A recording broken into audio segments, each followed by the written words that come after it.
Anna, Alana und Jonathan sind Geschwister und haben eine Band namens The RUA. Und das hier, das was da steht und das, was man Armen in meinen Händen ist, heißt Essence und ist ihr aktuelles Album. Ist schon letztes Jahr rausgekommen und jetzt wird es hier in Deutschland vorgestellt. Wunderschöne Songs drauf. We were just talking about being in America, and you've traveled a lot in America and done lots of stuff there. What exactly and how is it compared to living in Windsor? Well, we have done 3 radio tours so far. So we did the Northeast, we did Midwest, and then we did West Coast, and we're going back soon to do Southwest.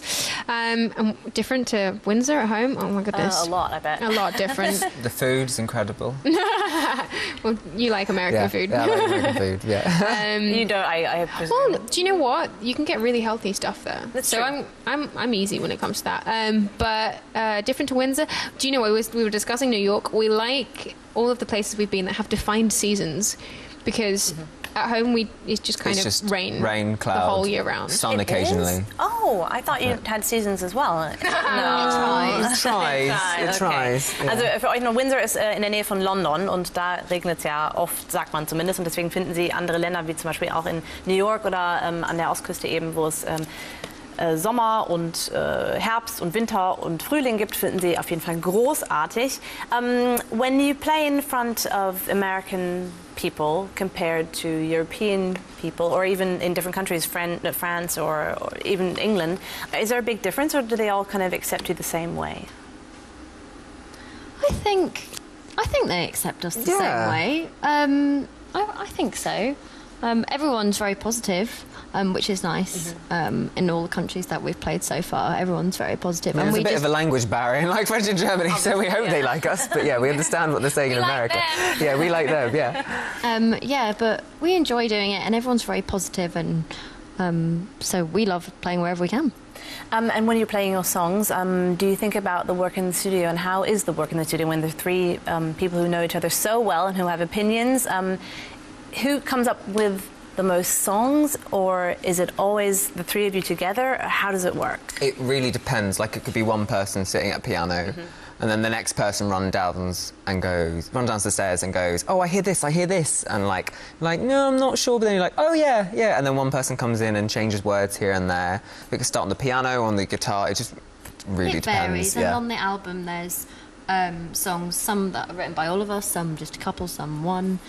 So it just depends, really. And you also worked with some very amazing people. Who did you work with on this? So on bass, we've got a great guy called Nigel Harrison, and he was the bass player with Blondie. And he also co-wrote one of the songs on the album called Into the Crowd. And then on drums, we've got a guy called Clive Deemer, and he's played with Radiohead, Portishead, Robert Plant, and he's played on the album as well. Great fun. And then on guitar... You call me to count to 4. Yeah. You think it's easy, it's not. Counting to 4. On electric guitar, we've got Danny Robinson, who plays Jimi Hendrix in the Jimi Hendrix Experience. And then also we've got a guy called Mikey Rowe, who plays keyboards and other cool noises we can't make. And he's played with, like, Mick Jagger, Oasis, Stevie Nicks, Paolo Nutini. Yeah, so we're very lucky. We've had amazing people working on that album with us. And so, yeah. We're a bit shocked. They wanted... We're like, OK, yeah. It's amazing. It must be very humbling. Or how does it feel when you're standing in the studio with those kind of people who have played with so many people and know how to make music? And do you say, give us input, or do you say, oh my goodness, I'm shaking, I can't even really sing? Like when we first met Nigel, we were in Italy, and I just kept saying to him, I can't believe that you want to play with us. And he was like, well, I'm not that important. And I was just like, you're Nigel Harrison, like, we know who you are. And they brought their own kind of feel to each song on the album, and I think that is great, because it took what we've done in our living room at home with the dog to a different level. Not that the dog gave input, but it took it to a completely different level. And I think because we've gotten to know them over like a few years, that they're just like they're like part of our family, like Uncle Nigel, Cousin Clive. Yeah, it's just... They've got so much experience as well, and it's great to learn from them. really is. Die haben auf jeden Fall mit ganz vielen tollen Leuten gearbeitet. Alles hier steht auf dem Album drauf. Das kann ich jetzt nicht alle vorlesen, aber ihr habt es ja gerade schon gehört. Und das werde ich jetzt nicht zusammenfassen. How did you meet them? Is it through your aunt, who's also quite famous? No. We met them. Our record company, FOD, who are fantastic, brought them in. Bob Rose, who produced the album, knew all of them, and he asked them and played them some of the demos that we had done at home, and they all kind of went, yeah, we like the stuff. So that was amazing in itself, that they'd like the stuff and then wanted to. It wasn't like they were just, you know, dragged in. You will play. Like, they wanted to. I think that made us feel even better. But I do want to talk about your aunt for a second. Who is your aunt? So our aunt is our Auntie Rosemary. Yeah. You would know her as Dana, and she won the Eurovision Song Contest in 1970 for Ireland. She was the first Irish person to win the song contest. Did she give you input? She gives us good advice. Yeah, and she's very supportive. Yeah, and so she loves listening to the music, and yeah, she's just very supportive in it all. She always gives us good advice to do with things like when we're in places we don't know, and like always to have fun and like get on with each other, because I suppose, and be ourselves, because I suppose a lot of people can get wrapped up in everything, and she keeps us very grounded.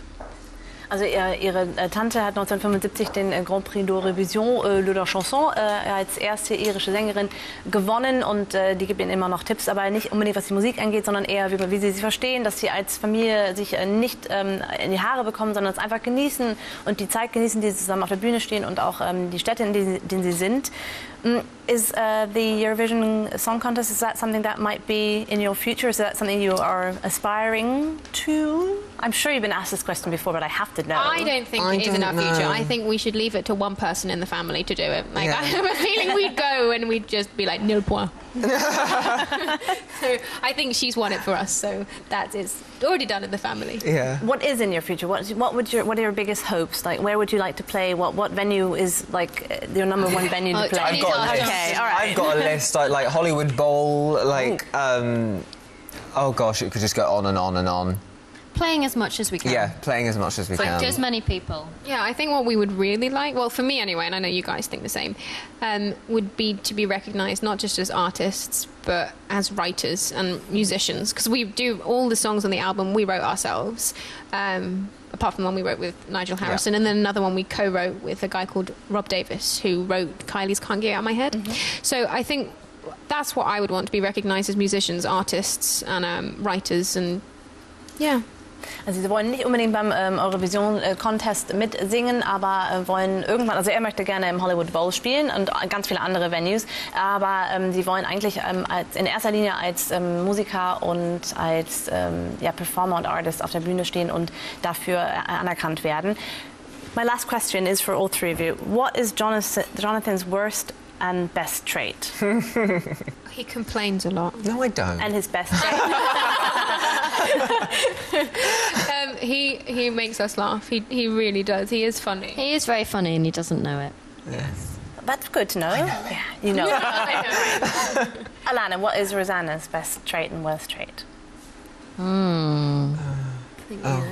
many good ones. Too many good ones. What's her worst trait? I'll start with the worst one. No, the best. Right. Oh, yeah, clumsy. Clumsiness. Okay, Yeah. that's not so bad. Yeah, a bit scatty. Scatterbrain, yeah. Yeah, And her scatterbrain. best trait? Her best trait. Oh. No, she's very kind.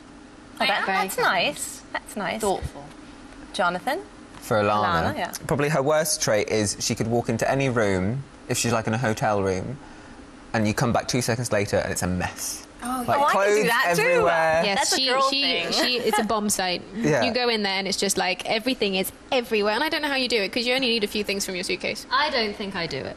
But her You best do. trait is she's very determined and very level-headed. Very and- level-headed. She keeps us in check. Yeah. I think that all goes well together, all of the traits, bad and good, and it is a pleasure having you here today. Thank you so much for your time. Thank you for having us. Thanks. Sie spielen auf jeden Fall gleich nochmal für uns den Song Without You.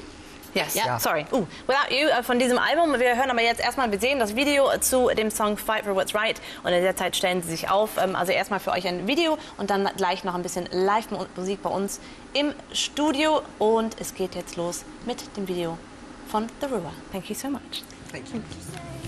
Can't fight